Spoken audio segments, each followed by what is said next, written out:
público, gracias una vez más por acompañar a este humilde servidor, a este humilde soñador, una vez más en esta bitácora, sala de juicio, un escenario ideal para debatir temas, analizar temas, aprender, todos aprendemos, yo aprendo también, temas que tienen que ver, temas de actualidad, de farándula, temas filosóficos de derecho, de ciencia, como el de hoy, un tema interesantísimo.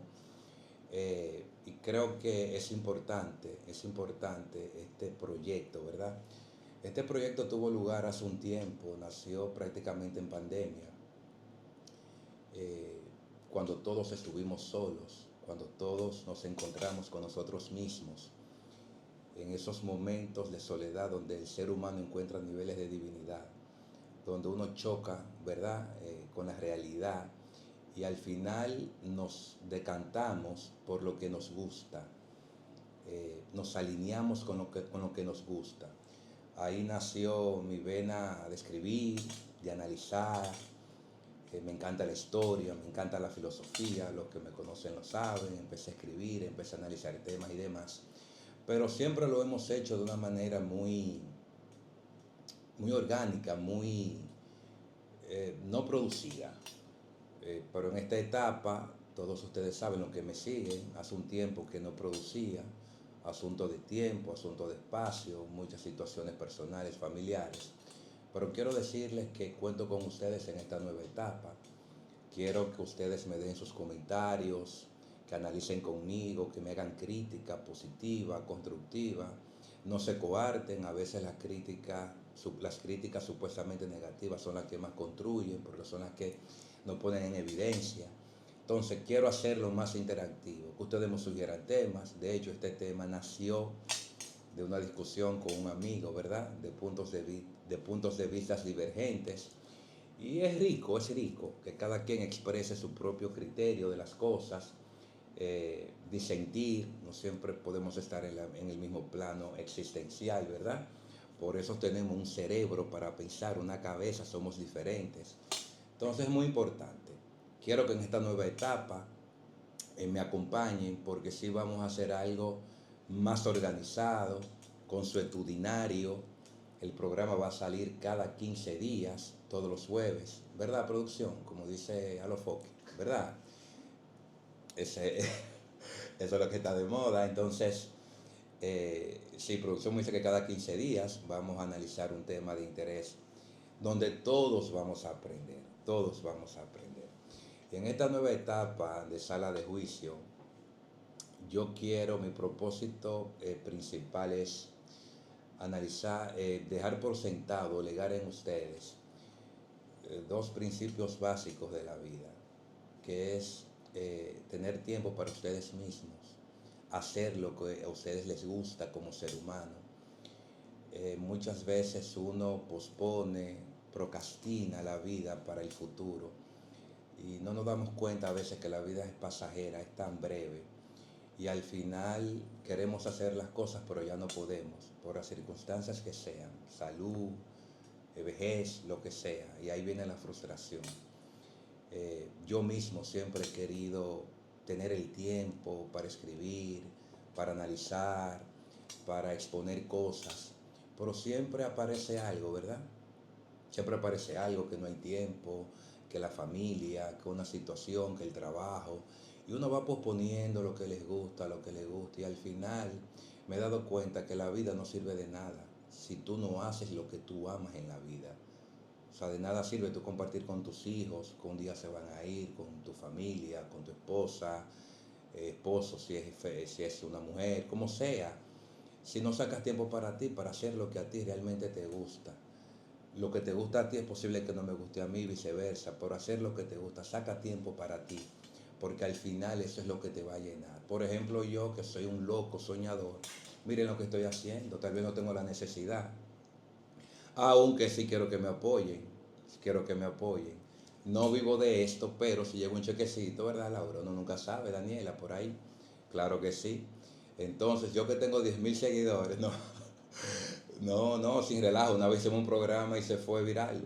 Sí, hicimos un programa, creo que fue sobre las causales del aborto, sobre el aborto. y fue un programa con casi 15.000 views, 15.000 visitas y nos escribieron de Sudamérica, de Argentina, creo que de Paraguay, de Uruguay, no sé. Muy interesante, pero lo había visto, como le dije, de una manera muy desorganizada, muy orgánica cuando se me ocurría. Pero ahora quiero retomar ese tiempo y quiero hacer lo que a mí me gusta, que es esto. Y para eso cuento con ustedes. Entonces ya ustedes saben por esa parte. En segundo lugar, a través de esta bitácora, de este escenario, de esta tribuna, quiero legar en ustedes la capacidad crítica de pensar. La capacidad crítica de pensar. Mi gente, vamos a utilizar la mente, vamos a utilizar el cerebro, vamos a pensar por nosotros mismos. No vamos a repetir como papagayo lo que dijo fulano, mengano, sin analizar. No importa quién lo diga, un libro, la IA, que lo dijo no sé quién. Vamos a tener criterio propio, vamos a tener criterio propio, vamos a pensar, vamos a analizar.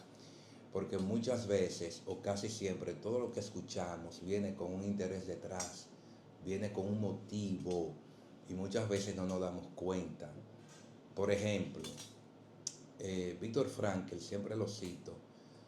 Víctor Frankl escribió en su libro el hombre en busca de sentido algo que me marcó para toda la vida. Él dijo que lo único que a uno no le pueden quitar como ser humano, lo único, es la capacidad de pensar. Tu mente, tu criterio propio, lo que tú puedes pensar de las cosas, cómo tú puedes ver las cosas. Eso me marcó a mí para toda la vida. Víctor Frankl, dicho sea de paso, fue un ser humano que vivió en el Holocausto. Lean ese libro, El hombre en busca de sentido. Vivió el Holocausto siendo psicólogo. Vivió en un campo de concentración. Y él cuenta, relata cómo los capos nazis deshumanizaban a los judíos. O sea, lo único que le quedaba a ellos era su cuerpo desnudo. Una cosa terrible, porque ni las uñas, hasta los dientes se le caían por la falta de higienización, ¿verdad? Una cosa alarmante. Eran cadáveres vivos prácticamente. Y muchos de ellos perecieron por eso mismo, porque se entregaron mentalmente. Sin embargo, él aprendió, óiganme esto, él aprendió en el sufrimiento a encontrar felicidad.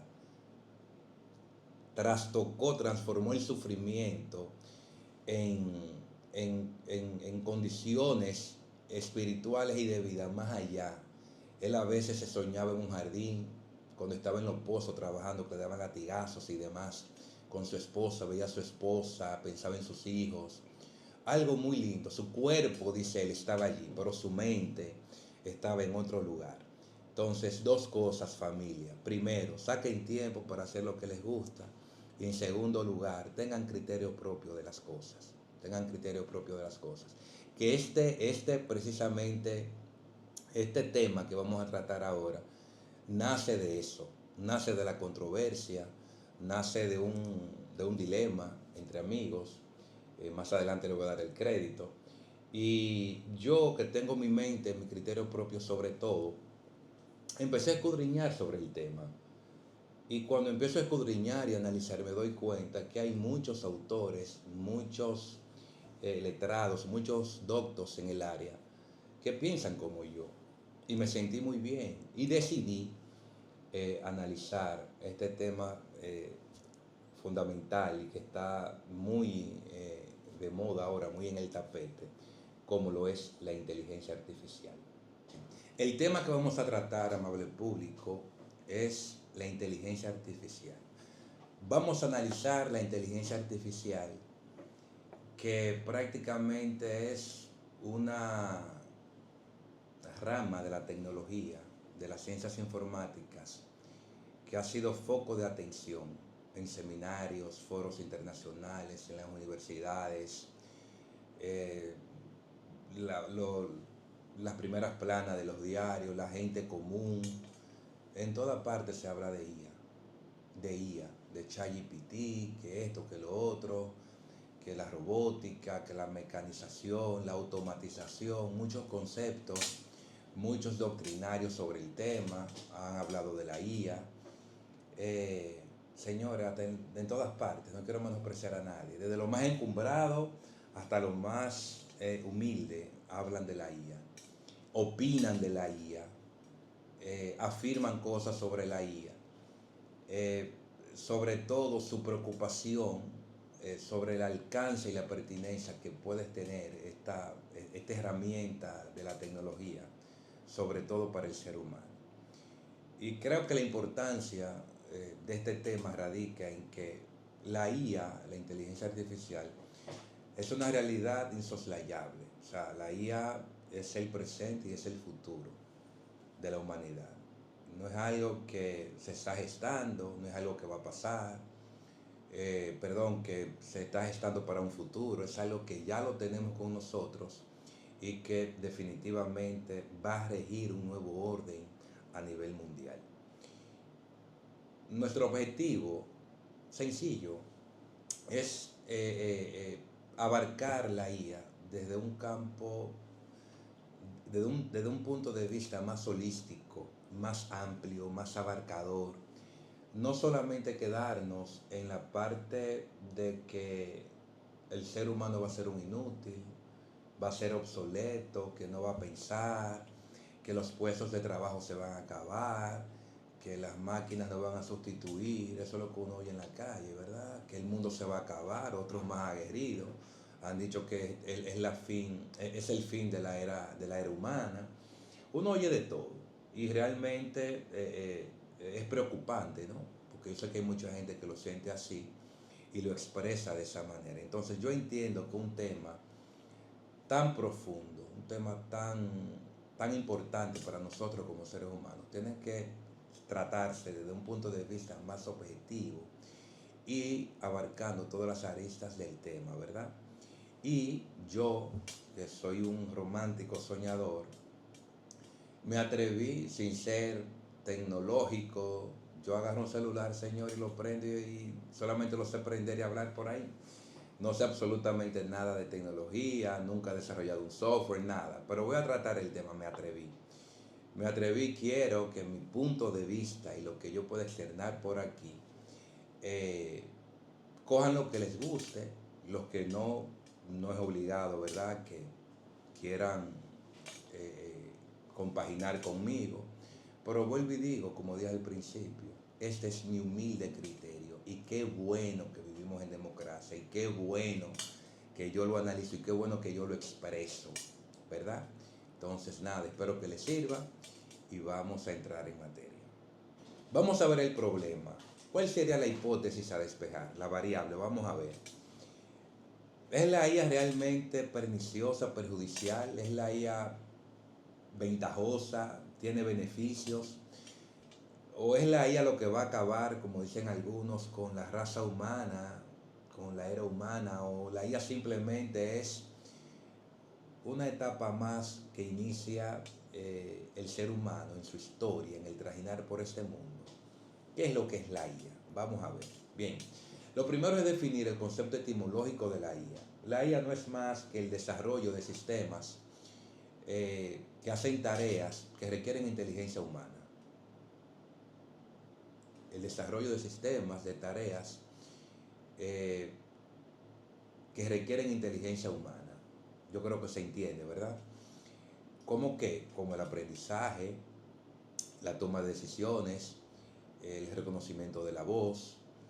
Se me ocurre también otro punto importante es la experiencia del aprendizaje, la percepción, muy importante. Tiene que ver algo también con lo sensitivo, porque utiliza sensores. Entonces son software, programas, yo diría que son programas, robots, máquinas, que simulan o puedan simular procesos cognitivos humanos. ¿Para qué? Para analizar datos, para aprender de la experiencia, ¿verdad? Aprender de la experiencia. Y sobre todo, que ese tipo de software, máquinas, robots, puedan trabajar, que es muy importante, de manera autónoma o semiautónoma. Es decir, que puedan trabajar por ellos mismos. Entonces, cuando yo veo los componentes que determinan el concepto etimológico de la inteligencia artificial, me doy cuenta que no es algo nuevo, si se quiere, es algo ya que tiene tiempo, porque hablamos de que es una rama de la ciencia informática. Las ciencias informáticas empezaron a desarrollarse a principios del siglo XX. Hablamos de mecanización, hablamos de automatización, que son conceptos de la revolución industrial. Entonces, la I es la consecución del desarrollo del pensamiento del ser humano. No es algo tan novedoso como la gente lo quiere pintar, ¿verdad?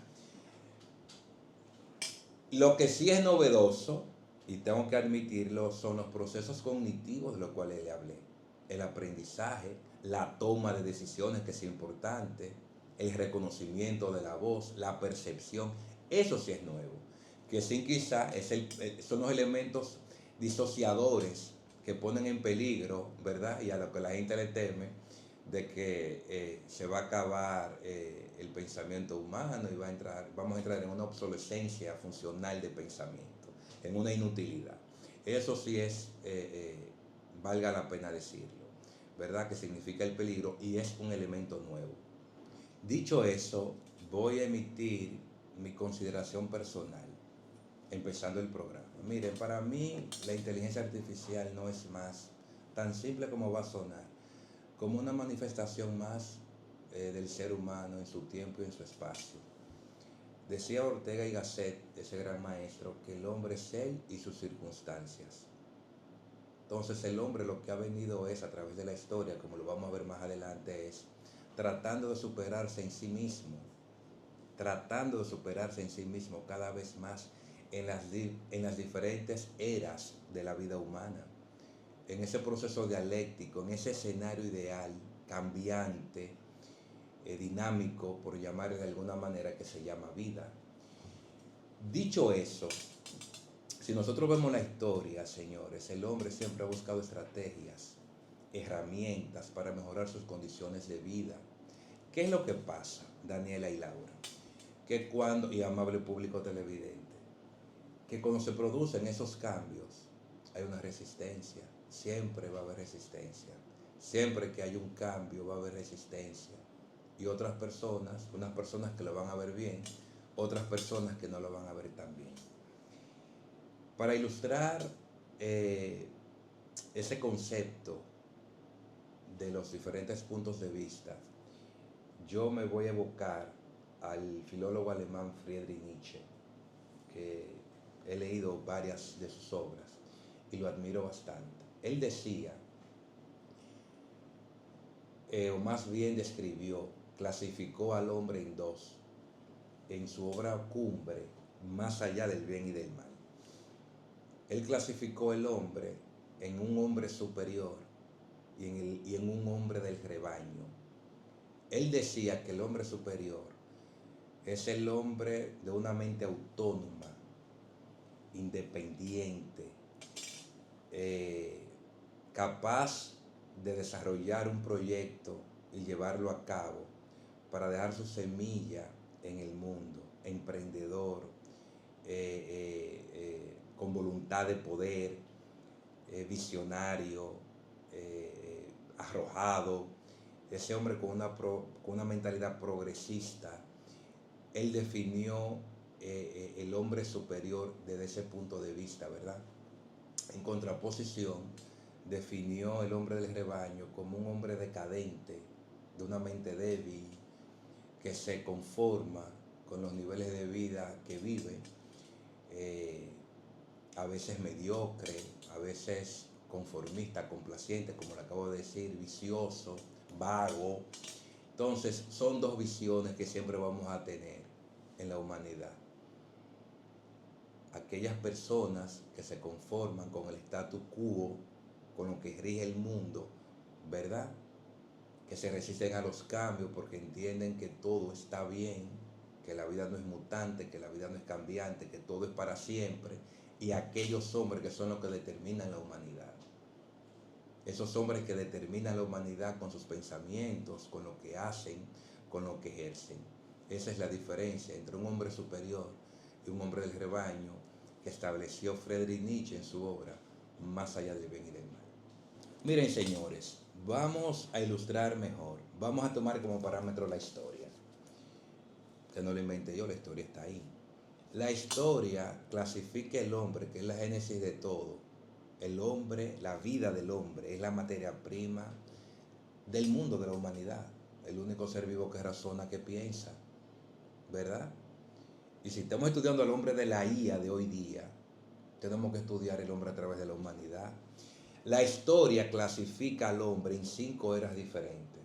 ¿Por qué lo clasifica en 5 eras diferentes?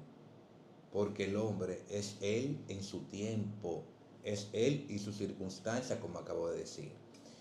Entonces, ¿cuáles son esas eras? Bueno, una prehistoria que data 3000 años antes de Cristo.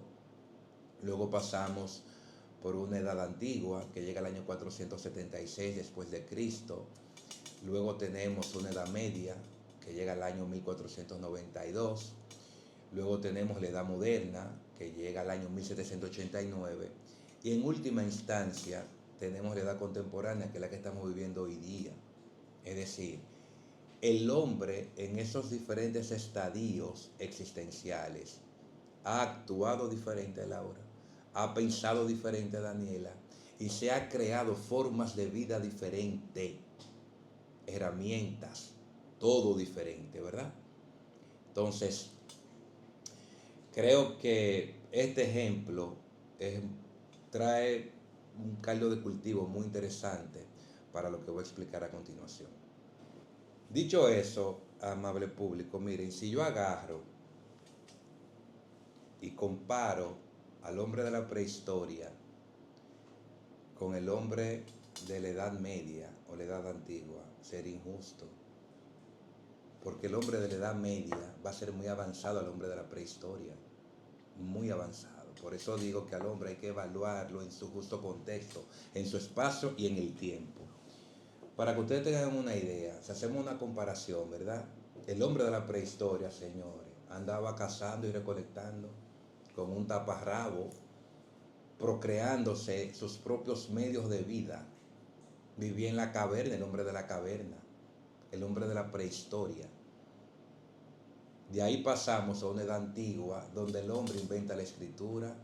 Oigan la palabra, inventa, crea, innova.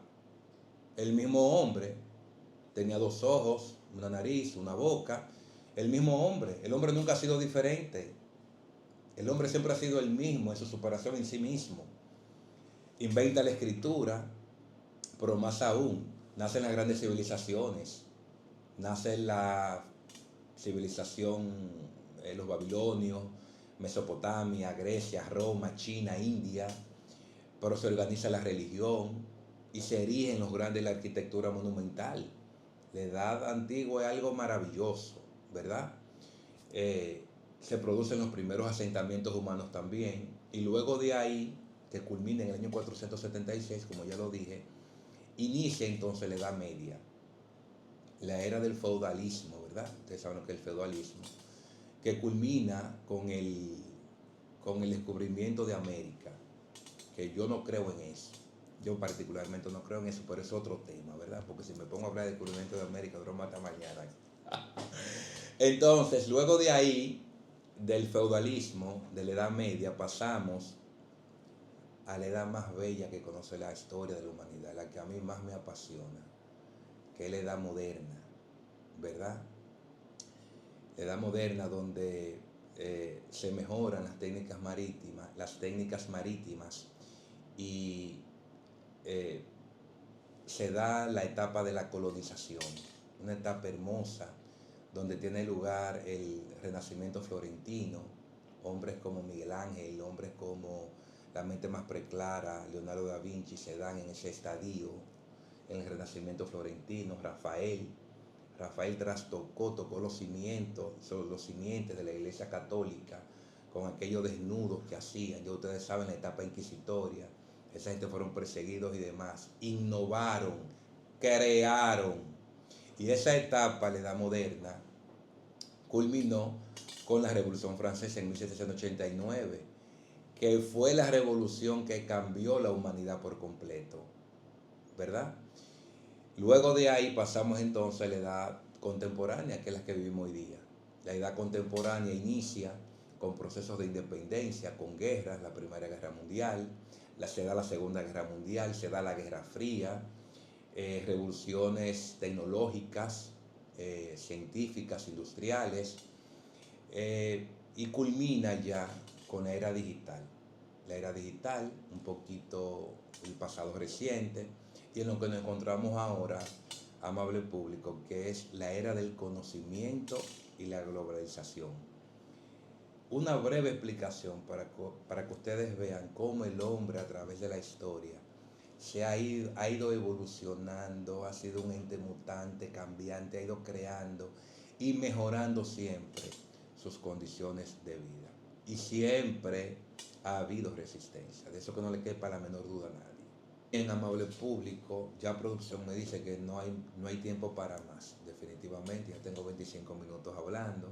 Obviamente se extendió un poquito más por el introito que hicimos, por la introducción. Entiendo que era pertinente, que era necesaria para aclarar y dejar por sentado algunos puntos.